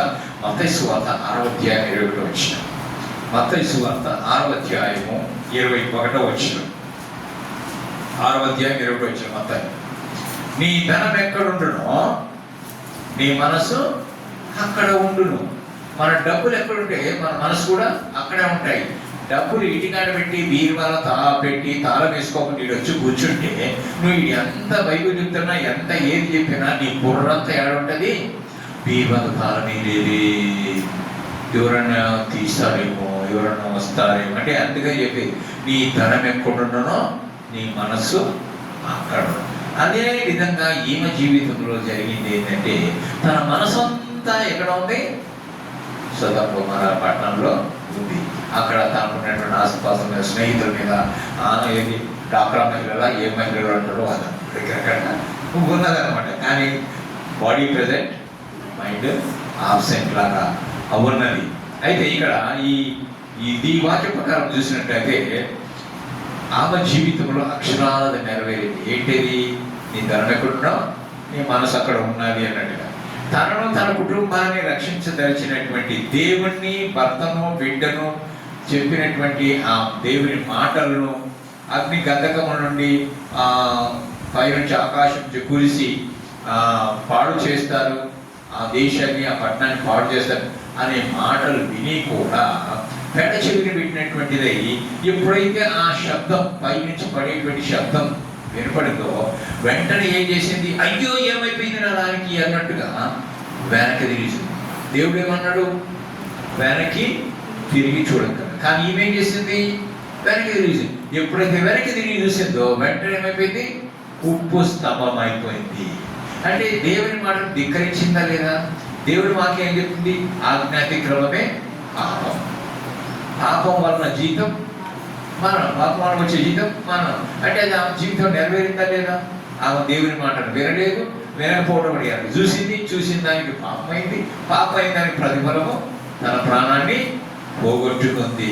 కనుక ప్రేమ దేవుని పిల్లరా, లోతు వారే దేవుని మాటను పెట్టి తగిన శిక్షకు ఆ పాత్రలైనట్టుగా మనం చూస్తాం. కనుక ప్రేమ దేవుని పిల్లరా, నీవు దేవుని మాటను లక్ష్య పెడుతున్నావా? దేవుని మాటను వింటున్నావా? దేవుని మాటకు లోబడుతున్నావా? లోతు భార్య లక్ష్య పెట్టలేదు, వినలేదు, చెవిని పెట్టింది, నష్టాన్ని తెచ్చుకుంది, ప్రాణాన్ని పోగొట్టుకుంది. మరి మనము దేవుని మాటను వినకపోతే మనకు కూడా నష్టం జరుగుతుంది. కనుక మనకు నష్టం జరగకుండా లాభం జరగాలి అంటే మనం ఏం చేయాలి? ఎవరి మాట వినాలి? పక్కడి మాట కాదు, ఇంటి మాట కాదు వినాలి. ఎవరి మాట వినాలి? దేవుని మాట వినాలి. దేవుని మాట జీవము కలిగిన మాట, జీవింపజేసే మాట కదండి.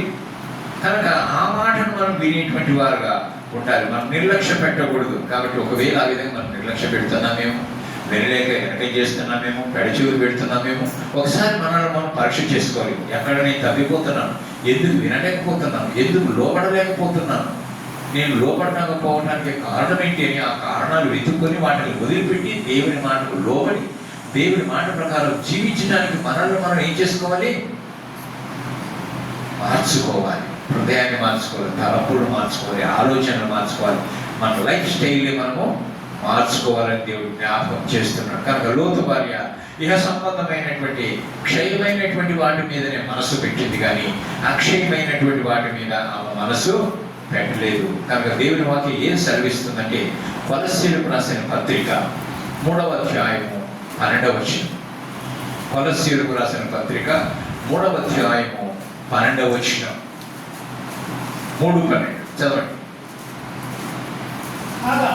కాగా దేవుని చేత ఏర్పరచబడిన వారును పరిశుద్ధులను ప్రియులైన వారికి తగినట్లు మీరు జాలిగల మనస్సును, దయాళుత్వమును, వినయమును, సాత్వికము, దీర్ఘశాంతము ధరించుకున్నది. ఎవడైనా తనకు హాని చేసినని. కొలస్సీయులకు రాసిన పత్రిక 3వ అధ్యాయము 12వ వచనం కదా. ఏర్పరచిన వారు పరిశుద్ధులుగా ఉండడానికి తగినట్టు జాలిగల మనస్సు కలిగి ఉండాలి. 3:12 చూసాం కదా. సరే, ఇంకా ఏమంటున్నాడు? సాత్వికమైన శాంతమును ధరించుకోవాలి. అంతేకాకుండా ఇంకా మనం ఏం చేయాలో తెలుసా? మనము 3వ అధ్యాయం 5వ వచనం కూడా చూడండి. భూమి మీద ఉన్న మీ అవయములు అనగా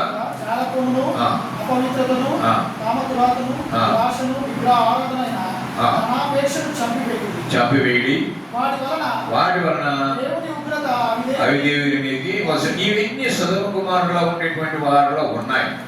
కనుకనే వారి మీద తీర్పు వచ్చినట్టుగా చూస్తున్నాం.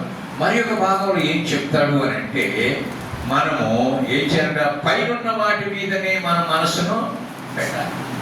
భూ సంబంధమైన వాటి మీద పెట్టాలి.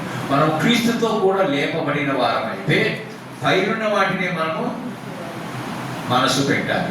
భూ సంబంధమైన వాటి మీద మనసు పెట్టాలి. ఎందుకంటే భూ సంబంధమైనవి ఒక రోజునవి క్షయమైపోతాయి, నశించిపోతాయి. కానీ పైనున్నవి నశించిపోవు, అది శాశ్వతమైనటువంటి. కనుక మన మనసంతా, మన దృక్పథం అంతా, మన ఆలోచన అంతా దేని మీద ఉండాలి? పైన ఉన్న వాటి మీద. పైన ఉన్నట్టే చూసుకుంటే బొమ్మని కాదు, అంటే ఉన్నతమైనటువంటి ఆలోచన, దేవుని సంకల్పం మనం ఎరిగి పైన ఉండేది పరలోకం ఉంది, ఆనందం ఉంది, సంతోషం ఉంది, నిత్య జీవం ఉంది. అక్కడ దుఃఖం ఉండదు, అక్కడ ఏడుపు ఉండదు, ఆడ వడగాల్పి ఉండదు, ఆడ సూర్యుడు ఉండడు, ఆడ చంద్రుడు ఉండడు ఏమండి. ఆడ అంతా ఎప్పుడు కూడా వెలుగుమయంగానే ఉంటుంది. ఇట్లాంటి దాహం కొనేటువంటి నీళ్ళు ఉండవు. ఆడ జీవజలం ఉంటుంది. ఆ జీవజలం తాగితే నిత్యం మనము జీవించే వారుగా ఉంటాం కదా. ఆడ జీవవృక్ష ఫలములు ఉంటాయి, అవి తినేటువంటి వారుగా ఉంటాం. ఇక్కడ ఉండే పనులు నలిగిపోతాయి, అక్కడ మనకు జీవం ఇచ్చేది. కనుక పైన మాట మీదనే మనసు పెట్టుకోవాలి. మన దృఢమంతా అది. ఒక చదువుకునే స్టూడెంట్ ఏవి ఉన్నా కానీ అతను గురి ఎంత పెట్టుకుంటాడు. నేను ఐఏఎస్ కావాలి, నేను కలెక్టర్ కావాలి, నేను ఇంజనీర్ కావాలి అని తను ఒక గురి పెట్టుకొని మిగతా మాటలు ఏవి ఆలోచన చేయడు కదా. అలాగనే మన గురి ఏంటంటే పరలోకం చేరాలి, దేవుని సన్నిధిలో ఉండాలి, దేవునితో నేను సమయాన్ని గడపాలి, ఆయన ఆరాధించే వారుగా చిరకాలం ఆయనతో నేను ఉండాలి. చిరకాల స్నేహితులని పాట పడతాను కదా. అంటే చిరకాలం ఆయనతో స్నేహం చేసేవారుగా ఉండాలని జ్ఞాపకం చేస్తున్నాం. కనుక ప్రేమ దేవుని బిడ్డలారా, మరి ఈమె ఏం చేసిందంటే లోతు భార్య తన కుమార్తెని వ్యభిచారులుగా మార్చేసింది. భర్తను త్రాగుబోతుగా మార్చేసి అండి. అలాగా మారటానికి కారణము ఈమెనే. ఎలా మార్చేసింది?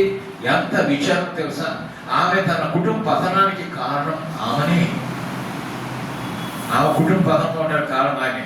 అందుకని యేసుప్రభువు వారు అన్నాడు, లోతు భార్యను ఏం చేసుకోండి, జ్ఞాపకము చేసుకోండి అని అంటున్నాడు. అంటే దాని అర్థం ఆమె వలె మన కుటుంబము నాశనము కాకుండా ఉండాలి అనేది దేవుని యొక్క ఇష్టం. ఆమెను చూసి మనం బుద్ధి తెచ్చుకోవాలని కోరుతున్నాడు. ఇక్కడ అనేక మంది స్త్రీలు కూడా తమ బిడ్డలు పాడవటానికి, తమ భర్తలు భ్రష్టులు అవటానికి భార్యలు కారణమవుతున్నారు. అది గుర్తు పెట్టుకోండి.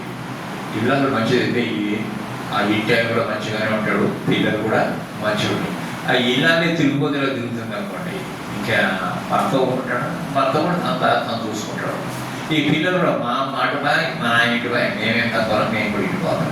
కొంతమంది ఉంటారు, ఒకరి గుడికి పోతే భర్త గుడికి పోతాడు, భార్యకు గుడికి పోతాడు, పిల్లలకు గుడికి పోతాడు. వాళ్ళ సంఘం ఏ గుడికి సంఘం డివైడ్ అయిపోయింది. అది కాదు, కుటుంబం అంతా ఒక దగ్గరికి పోవాలి. అలా లేకుండా కొన్ని కుటుంబాలు ఆ విధంగా ఉన్నాయి. ప్రేమ దేవుడు పిల్లారా, ఏదే కానీ కుటుంబం బాగుపడాలి అనుకున్నా, అభివృద్ధిలోనికి రావాలి అనుకున్నా పురుషుడి మీద ఏం లేదు, కానీ స్త్రీ బాధ్యత ఉంది. భర్త ఎటువంటి చెడ్డవాడైనా మలుచుకోగలిగినటువంటి శక్తి స్త్రీకి ఉంది. భర్తను ఒప్పించడం, మెప్పించడం ఏ విధం చేతనైనా కానీ, తనకు బాధపడినా, తన కష్టపడినా, తన దుఃఖపడినా కానీ భర్తను మార్చుకునే శక్తి భార్య. అందుకని ఆమె సహధర్మచారిణి అన్నారు. కనుక ఒకరోజు కాబట్టి ఒకరోజైనా భార్య చూసారు, నా కోసం ఇంత బాధపడుతుంది కదా అని తను మారుతాడు. కానీ భర్త మారాలి అంటే ఏం కావాలి? ఫస్ట్ భార్య మారిండాలా. భార్య మారడం, నువ్వు మారు, నేను తర్వాత చూసుకుంటాను ఎట్లా భార్య మాత్రం భర్త మారిపోతాడు. చాలా మంది కుటుంబాలు చూస్తాం, భర్త తాగుపోతులు ఉంటారు, తిరిగిపోతులు ఉంటారు, ప్యాంటాడు, భార్య వాపోతుంటే దేవుడు, అయ్యా నా భర్త మార్చండి, నా భర్త కోసం ప్రార్థన చేయండి, నా బిడ్డల కోసం ప్రార్థన చేయండి. వాళ్ళు దారి తప్పిపోయారు, వాళ్ళు చెడిపోయారు, వాళ్ళు బాగుపడాలని నేను ఎంత ఆశ ఉంది అని చెప్పేసి సేవకుల దగ్గరికి వచ్చి వాళ్ళు ప్రార్థన చేయమని అడుగుతూ ఉంటారు. తన ప్రేమ దేవుడు వినాలా, భార్యల మీద, స్త్రీల మీద చాలా బాధ్యత, కుటుంబ బాధ్యత ఉంది. భర్త తీసుకుని చేతులు పెట్టి హాయిగా నిద్రపోతాడు. వాటిని ఎంత సర్దుకోని, ఎంత చేసుకోని, దేనికి ఖర్చు పెట్టుకొని, ఎంత ఖర్చు పెట్టుకొని, ఎంత మిగిలియాలన్నా, దేనికి అవసరమైంది మిగిలియాలన్నా, దేనికి అవసరం లేని ఖర్చు పెట్టాలని ఆలోచించి తూచా తప్పకుండా ప్రతిదాని లెక్క ప్రకారము చేసి పెట్టుకునేటువంటి ఉత్తమమైనటువంటి భార్య. వచ్చిన కాడి దాచిపెట్టుకుని ప్యాంట్ కూడా తగిలిస్తే మెల్లగా పర్సనల్ డబ్బులు నాకే తెలుసు అడిగేది అనే భార్యలు కూడా ఉంటారు.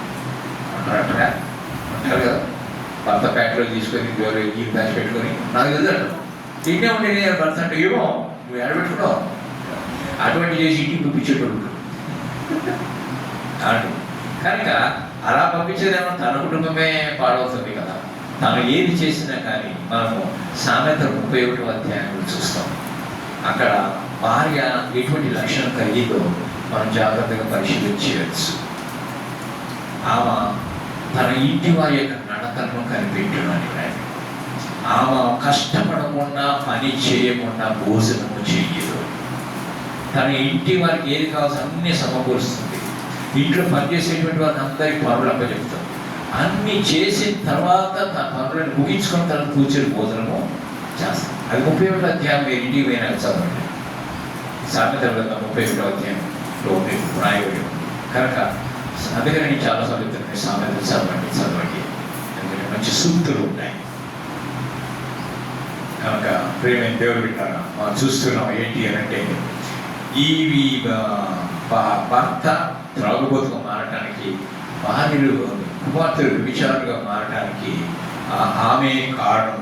కనుకనే యేసుప్రభువును జ్ఞాపకం చేసుకొని క్రైస్తవులు మనము, క్రైస్తవులైనా క్రైస్తవులు కాకపోయినా మన కుటుంబములు శాంతి సమాధానాలతో సంతోషంగా ఉండాలని మనము ఈ వాక్యం చేత మనము హెచ్చరిక చేయబడుతున్నాం.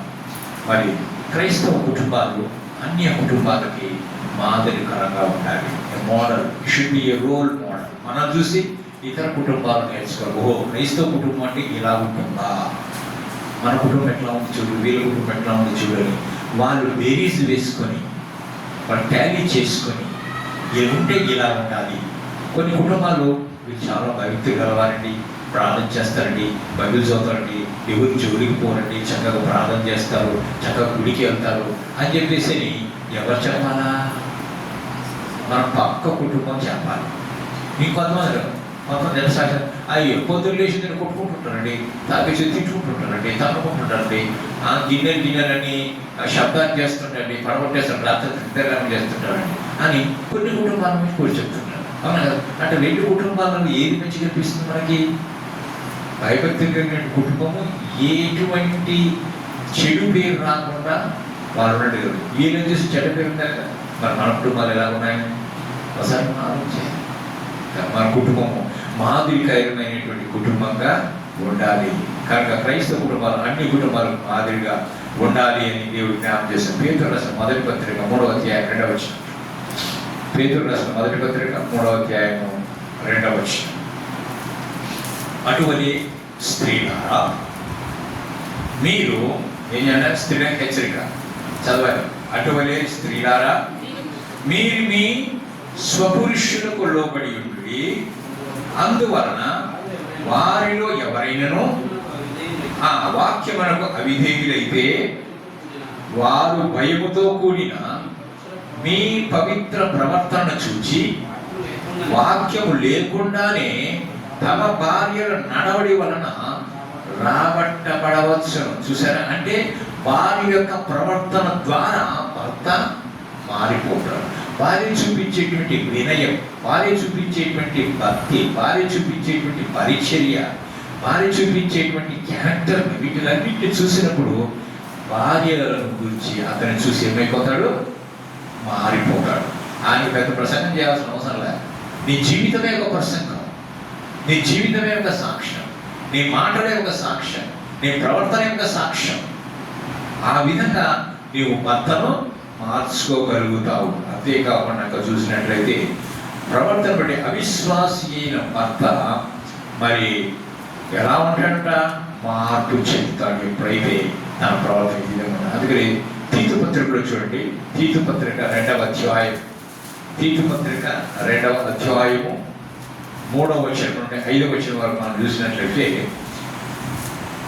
3 నుంచి 5 వచనం. తీతు పత్రిక 2వ అధ్యాయంలో దేవుని వాక్యము దూషింపబడకుండానట్లు ఇక్కడ యవన స్త్రీల గురించి చెప్తున్నాడు. యవన స్త్రీలు తమ భర్తలకు లోబడి ఉండి తమ భర్తలను శిశువులను ప్రేమించువారును స్వస్థ బుద్ధి కలవారును పవిత్రులను ఇంట ఉండి పని చేసుకుని వారునై మంచి వారునై ఉండరు. ఎన్ని క్యారెక్టర్స్ ఉన్నాయి చూసారా ఇక్కడ ఒక స్త్రీకి? ఆ విధంగా ఉంటే దేవుని వాక్యం దూషించబడదు. లోతు భార్య భర్తకు లోబడలేదు. Number 1 point. తన భర్తను బిడ్డలను ప్రేమించి వారిని మంచి నడవడికి నడిపించుటకు బదులుగా భర్తను ఏం చేసింది? లొంగ తీసుకొని తాను చెప్పినటువంటి మాటకు జవదాటకున్నట్లుగా చేస్తున్నది. కనుకనే లోతు భార్యను ఎదిరించలేక అబ్రహాముతో వెళ్ళలేక లోతు భార్య మాట విని సొదొమ గొమొర్రాలో ఉండిపోయి పతనానికి కారణమైపోయాడు. కనుక ఇతను బుద్ధి తెచ్చుకొని ప్రవర్తించాలి మనము అని ఈ వాక్యం చేత హెచ్చరిక చేయబడుతుంటాం. అవును. అలాగనే వృద్ధ స్త్రీల గురించి కూడా చెప్తున్నాడు. ఇప్పుడు యవన స్త్రీలు పురుషుల గురించి చెప్పాడు, యవన స్త్రీల గురించి చెప్పాడు, వృద్ధులైనటువంటి వారి గురించి చెప్తున్నాడు. అలాగనే వృద్ధ స్త్రీలు కొండెగత్తెర అంటే ఇక్కడ మాటలు అక్కడ మాటలు ఇక్కడ చెప్పారంట. సాడీలు చెప్పేటట్టు ఉంటారు కదా, వాళ్ళు తీసుకొచ్చి ఇలా చెప్పి ఇల్లు చేసి వాళ్ళు చెప్పి వాళ్ళిద్దరు కొట్టుకుంటే ఇంకా సపరేట్ కొట్టుడు కదా, ఎలాగ ఉంటుంది అలాగనమాట. నవ్వుతూ ఉంటారు. అంటే వీళ్ళు పొద్దున్న లేచితే ఏం చెప్పకపోతే పొద్దుపోదు, ఇక వీళ్ళు తిన్నది అరగదనమాట. ఎట్టన్నా కానీ ఎప్పుడు తిన్నాడుతుందా, ఎప్పుడు చెప్తాం అన్నమాట కదా. ఈ విధంగా అంటే వాళ్ళ ఆత్రత ఈ లోపల పెట్టుకోరు, ఎమ్మటి కక్కేయాల, ముఖ దక్కినట్టు మొత్తం దక్కేయాల. తెలుసుకున్న విషయం అనే వాళ్ళు పక్వతో వెంటనే పంచుకోవాలి అన్నట్టుగా కదండి. దాన్ని కొండగత్తెలు అంటారు, అపవాదకులు అంటారు. మిగిలిన మద్యపానసక్తులై ఉండేప్పుడు మద్యపానం ఏం చేసేటాడు, వీళ్ళు కూడా డ్రింక్ చేసేటువంటి ఆయన. మద్యపానం అంటే తాగడం. కొంతమంది ఇప్పటికీ కొన్ని ప్రాంతాల్లో చూసాం, వాళ్ళు సాగదాకా వీళ్ళు తాగుతారు, వాళ్ళ కళ్ళు తాగుతారు, వీళ్ళు కూడా తాగుతారు. పండుగ వచ్చింది నువ్వు తాగు, వాళ్ళు చిన్నపిల్లలు తాగరా, ఏం కదా తాగరా, చిన్న పిల్లలు కూడా నేర్పిస్తుంటారు తాగడం. అందుకని చిన్నపిల్లల నుంచి పెద్ద అయినా ఒక్కరి మానేమవుతుందా, అది చిన్నప్పటి నుంచి వాడి కూడా నేర్పిస్తాం, వాడు కూడా పెద్ద తాగుతుండు. అది తప్పేం కాదు. ఏంటంటే ఇది ఒక పండుగ రోజు తాగిస్తాము. ఆ విధంగా అందుకోసమని వారు మిగిలిన మద్యపానం వలన వశపరచబడిన వారి ఉండకూడదు. అంతేకాకుండా ప్రవర్తన ఎందుకు భయభక్తులు గల వారై ఉండాలి. కనుక ప్రియమైన దేవుని బిడ్డలారా, ఇక్కడ ఏం చెప్తున్నాడంటే తిమోతికి రాసిన మొదటి పత్రిక 4వ అధ్యాయం 7వ వచనం. తిమోతికి రాసినటువంటి మొదటి పత్రిక 4వ అధ్యాయం 7వ వచనం. అపవిత్రములైన మోసలమ్మ ముచ్చట్లు విసర్జించి ఆ దైవభక్తి విషయంలో నీకు నీవే సాధనము చేసుకునము. ఏ ముచ్చట్లంట? ముసలమ్మ ముచ్చట్లు అంటే తెలుసు కదా. అక్క ఏం కూరండి అక్క పక్షి కట్టిందని కూరకున్నాం పట్టిది చెల్లె ఆ నెక్లెస్ చూడు ఎట్లుందా, నువ్వు కూడా మీ ఆయన అడుగు కదా. ఇంకేం పని లేదు ఇంకా ఎప్పుడు ఇయ్యాను బాగున్నాం ఆరోగ్యంగా పాలన చేసాం ఇదే కాదు. ఇది అదే అంటుంది, ఇది ఎట్టుంది, ఆమె అంట, ఈ బిడ్డంట, ఆయన అంట. ఇది ఏమంటాం దీన్ని? ఈ ముచ్చట్లు లేకపోతే టైం పాసే కాదు కదా. ఇక్కడ దేవుని వాక్యం చెప్తే నేను చెప్పేమాట కాదు, ఇక్కడ దేవుని వాక్యం చెప్తే ముసలం ముచ్చట్లు పక్కన పెట్టేసేయండి, దేవుని ముచ్చట్లు పెట్టుకోండి, దేవుని ముచ్చట్లు పెట్టుకోండి. కానీ ముసలమ్మ ముచ్చట్లు అయింది అదేమో తినడానికి ఏమైనా పనికొస్తాయా? వారి ఆరోగ్యం ఏమైనా ఇస్తుందా, లాభం ఏమైనా వస్తుందా, డబ్బు ఏమైనా వస్తుందా? ఏమీ రాదు కదా. ఊరు నోటి దొరద, అందుకోసం నోటి దొర కోసం ఏం చేస్తాను, ఆ నోటి దొరద కోసం అంత దొరకు వస్తే ఏదైనా ఏంటది సోపు గియ్యి వేసుకున్నాం ఊరుకుంటే మంచిది కదా. ఊరికే అందుకని వాళ్ళు ఏమంటారంటే కొన్నిసార్లు చాటర్ బాక్స్ అంటారు. చాటర్ బాక్స్ అంటే తెలుసా, వాళ్ళు బసబోసిందా మీ అమ్మ పుట్టినప్పటి నుంచి, అందుకని వేసినప్పుడు వాకింగ్ అంటారు కదా. కనుక మనం అటువంటి క్రైస్తవులుగా విశ్వాసం, ఎవరైనా విశ్వాసమైనా క్రైస్తవులు కాకపోయినా కానీ ఆ లక్షణము స్త్రీలకు ఉండకూడదు. ముసలమ్మ ముచ్చట్లు అనేవి ఉండవు. నేను చెప్పేది కదా, దేవుడు నాకే కదా. నేనంటే నన్ను తీసుకుంటాను, మీరు ఏమంటే నేసొస్తాను నా మీదకి అని నేను చెప్తానేది ఇది. కానీ దేవుని వాక్యం చెప్తుంది ముసలమ్మ ముచ్చట్లు వదిలిపెట్టండి. దైవభక్తి విషయంలో ఏం చేసుకోవాలి, మనము సాధనము చేసుకోవాలి. ఎలాగ భయభక్తులను ఎలాగ ప్రార్థన చేయాలి, ఎలాగ వాక్యం చదవాలి, ఏ విధంగా సాక్ష్యం చెప్పాలి, ఏ విధంగా చెప్తే ఒక ఆత్మరక్షణ పొందుతుంది, ఏ విధంగా చెప్తే ఆ కుటుంబానికి ఉపయోగకరం ఉంటుంది. ఓ కుటుంబం చెడిపోతుంటే మంచి మాటలు చెప్పండి, ఆ కుటుంబం బాగుపడటానికి మంచి సలహాలు ఇవ్వండి. అంతేగాని ఏదో చెప్పుకుంటే నీకు వచ్చే లాభం ఏం లేదు. నువ్వు చెప్పమా, పొద్దున్నే సాయంకాలం దాకా చెప్తే నీకు 1000 రూపాయలు ఇస్తాడే జీతం తీసుకొని చెప్పుకో, ఎవడు వచ్చేటోడు అంట లేదు.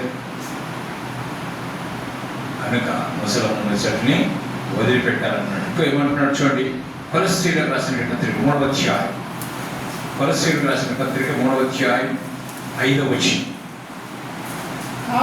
కావున భూమి మీద ఉన్న మీ అవయవములను, మీ అవయవములు అంటే మన చేతులు కాళ్ళు అని కాదు, ఆత్మ సంబంధమైన అవయవాలు అనిచ్చాడు. ఏంటి అనగా జారత్వమును, అపవిత్రతను, కామాతురతను, దురాశను, విగ్రహాలైన ధనాపేక్షను చంపివేయండి అంటాడు. ఏమంటే విగ్రహారాధనైన ధనాపేక్ష అంటే ధనమునే ఒక విగ్రహంగా చేసుకొని, అంటే బొమ్మగా చేసుకొని కాదు, ధనమునే ఎక్కువగా ప్రేమించి, ధనాపేక్ష సమస్త కీడులకు మూలము దేవుడు చెప్తుంది. కనుక ధనము ఉండవలసిందే, ధనము సంపాదించాల్సిందే. దానికి ఎంత విలువ ఇయ్యాలో, ఎప్పుడు వాడాలో, ఎట్లా వాడాలో జ్ఞానం కలిగి వాడాలి. కానీ అదే సర్వస్వం, నా భార్య కన్నా, నా బిడ్డ కన్నా నాకు డబ్బే కావాలి అనేటోళ్ళు ఉంటారు. అట్లా కాదు. ధనాన్ని ఎక్కువగా కేర్ చేసి కావాలనుకోండి కుటుంబాన్ని వదిలిపెట్టిన ఉన్నారు, కుటుంబ బాగోగులు చూడకుండా వదిలిపెట్టిన, తమ ఆరోగ్యాన్ని పట్టించుకోకున్నట్టుగా డబ్బు డబ్బు డబ్బు డబ్బు చచ్చినప్పుడు డబ్బులను నోట్లు ఇసిరేసుకుంటారా? పోయినా కూడా ఏమి లేదు, నోట్లు ఇసిరేసి ఈయనే పడతాయి. ఈ పాలన ఎప్పుడో అంతే కదా. నీతో పాటు ఏమైనా డబ్బు వస్తుందా, బంగారం వస్తుందా, నీ వీటి వస్తుందా, నీ పేరు ప్రఖ్యాతులు వస్తుందా? ఏమీ రావు. అన్నీ రావని తెలిసి కూడా తెలుసురా నీకు అన్ని తెలిసిన శైక మానవురా అన్నీ చేస్తానే ఉంటా తెలిసి కూడా. కానీ తెలిసి గొంతులో పడుతుంటాం. అలా పడేసేది సాధారణం. మనం ఎప్పుడు లొంగిపోతే అలా మనల్ని పడేస్తాం. కనుక మనం ఏం చేయాలంటే ధనాపేక్ష అనే దాన్ని ఆశ అనేది చంపేస్తాం. వచ్చిన కాడికి చాలు, ఉన్న దాంట్లో చాలు, ఇందులోనే సరిపెట్టుకుందాం. ధనాపేక్ష కలిగినటువంటి వారి అప్పు చేయమాకండి. ఏదో మనం గొప్పవారు అనుకోవాలని చెప్పేసి ఈఎంఐలు కట్టి తెచ్చుకొని కట్టలేక ఇబ్బంది పడబాకండి. ఉన్న దాంట్లో సర్దుకోండి. ఇంతవరకు ఇచ్చాడు, రాదని చెప్పి దేవా మాకు ఇది అవసరం ఉంది, ఈ అవసరం తీర్చుకోవడానికి మాకు జ్ఞానమే, మాకు డబ్బులు సరిపోయేటట్టు చెయ్యి ప్రార్థిస్తే దేని జ్ఞానం ఇస్తే దేనికి ఎంత ఖర్చు.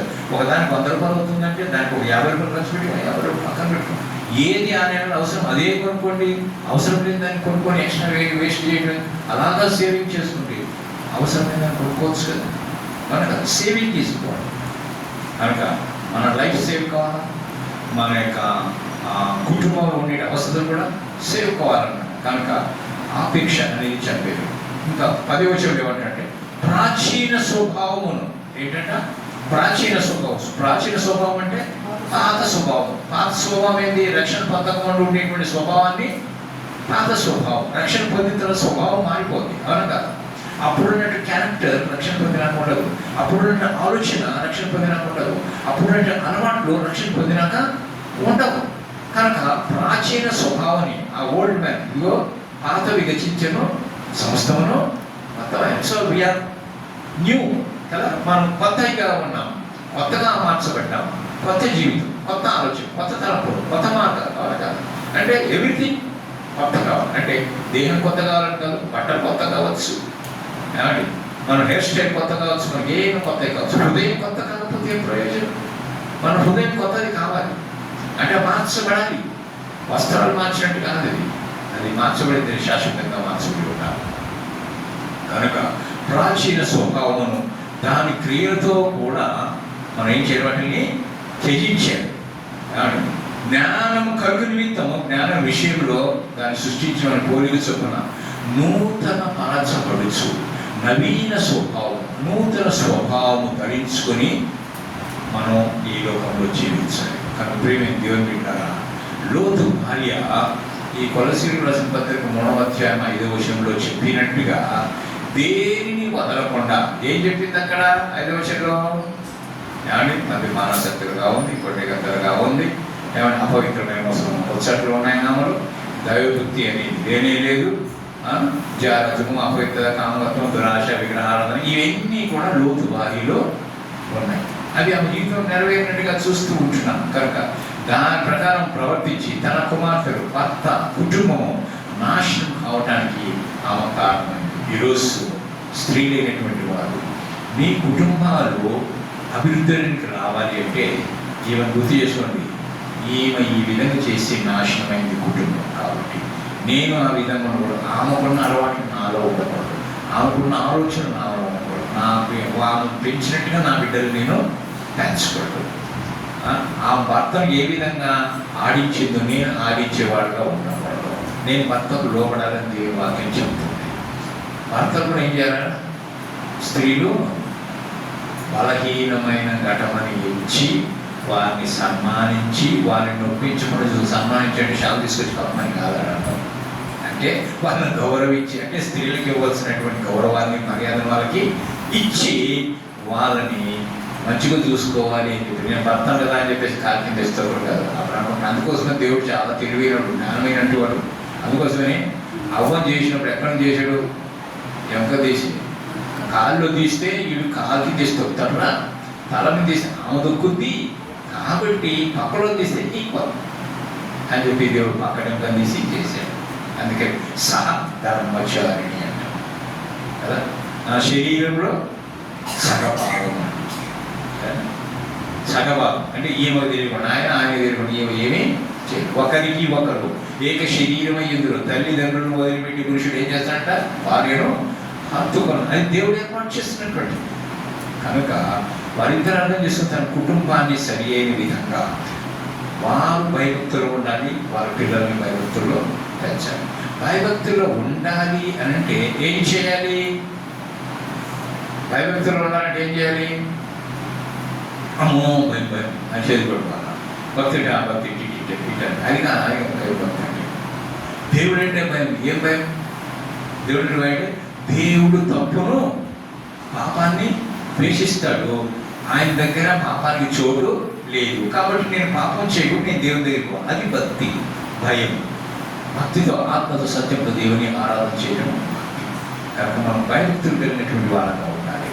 లోతు వారి జ్ఞాపకం చేసుకోండి అని యేసు చెప్తున్నాడు. కనుక ఆమెలో ఉండేటువంటి ఆ చెడు క్యారెక్టర్ను ఎత్తి చూపిస్తున్నాడు. ఆ క్యారెక్టర్ మనలో ఉండకూడదు. ఎంతోమంది అటువంటి క్యారెక్టర్ కలిగినటువంటి సమాజంలో ఉన్నారు, ఈ లోకంలో ఉన్నారు, ఉండకూడదు ఉన్నారు. కానీ వారి వరే మనం ఉండకూడదు. ఎందుకంటే మనం ప్రత్యేకించబడినటువంటి జనాంగం, దేవుని బిడ్డలుగా తీర్చుకుంటాం, ఆయన కుమారుగా కుమార్తెలుగా తీర్చుకుంటాం. కనుక ప్రతిష్ఠితమైన జన్మగా మనం చేశాం. కనుక మనం ప్రతిష్ఠితులైనటువంటి వారుగానే ఉండాలి, పవిత్రులైనటువంటి వారుగానే ఉండాలి, ఇతరులు మాదిరికరమైన వారుగా ఉండాలి. మనం చూసి ఇతరులు నేర్చుకోవాలి, కానీ ఇతరులు చూసి మనం నేర్చుకోవాలి. భయభక్తులు రావాలంటే ప్రతి దినం కూడా ఏం చేయాలి? ఈ దైవలేఖాన్ని చదవాలి. ప్రతిదినం చదవడమే కాకుండా ప్రార్థన చేయాలి. వ్యక్తిగత ప్రార్థన చేసుకోవాలి, కుటుంబ ప్రార్థన చేసుకోవాలి, సంఘంలో ప్రార్థన చేయాలి. ఇవన్నీ కూడా ఉండాలి అండి. వ్యక్తిగత ప్రార్థన ఉండాలి, కుటుంబ ప్రార్థన ఉండాలి, సంఘ ప్రార్థన ఉండాలి, వాక్యం చదవాలి, దీనితో సహవాసం కలిగి ఉండాలి. ఇవన్నీ ఉన్నట్లయితే మన కుటుంబం ఆశీర్వదించబడిన కుటుంబంగా ఉంటుంది. మన కుటుంబాలు ఆ విధంగా ఆశీర్వదించబడినట్లుగా దేవుడు సహాయం చేయాలి. గమనించండి, ప్రతి ఆదివారం కూడా ఉదయకాలం సమయంలో ఈరోజు కొద్దిగా లేట్ అయింది. అది ప్రతి ఆదివారం కూడా ఉదయకాల సమయంలో 10 గంటలకు ఆరంభించబడుతున్న అటువంటి సమయానికి వచ్చి పాల్గొని ఆరాధనలో దేవుని మహిమపరచాలని జ్ఞాపకం చేస్తున్నా.